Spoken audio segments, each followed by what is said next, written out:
70 தொகுதிகளை கொண்ட டெல்லி சட்டப்பேரவைக்கு பிப்ரவரி 5ஆம் தேதி ஒரே கட்டமாக தேர்தல். வாக்கு எண்ணிக்கை பிப்ரவரி 8ஆம் தேதி நடைபெறும் என இந்திய தலைமை தேர்தல் ஆணையர் ராஜீவ்குமார் அறிவிப்பு.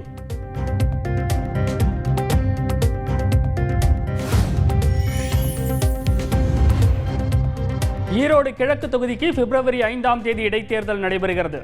பிப்ரவரி 8ஆம் தேதி வாக்கு எண்ணிக்கை நடைபெறும் என தேர்தல் ஆணையம் அறிவிப்பு.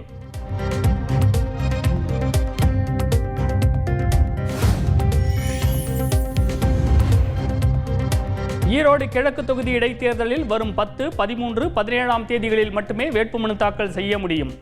பொங்கல், அரசு விடுமுறை நாட்களில் வேட்புமனு தாக்கல் செய்ய முடியாது என தேர்தல் நடத்தும் அலுவலரும் மாவட்ட ஆட்சியருமான ராஜகோபால் சுங்கரா தகவல்.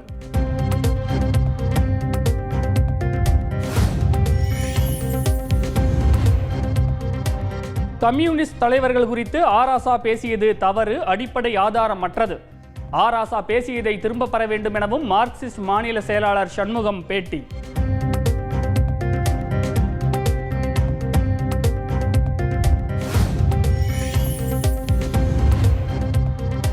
டங்ஸ்டன் சுரங்கத்திற்கு எதிர்ப்பு தெரிவித்து மேலூரில் இருந்து மதுரை நோக்கி 16 கிலோமீட்டர் தூரம் பொதுமக்கள் பிரம்மாண்ட பேரணி. மதுரை மாநகருக்குள் நுழைந்த பொதுமக்களை தடுத்து நிறுத்திய போலீசார்.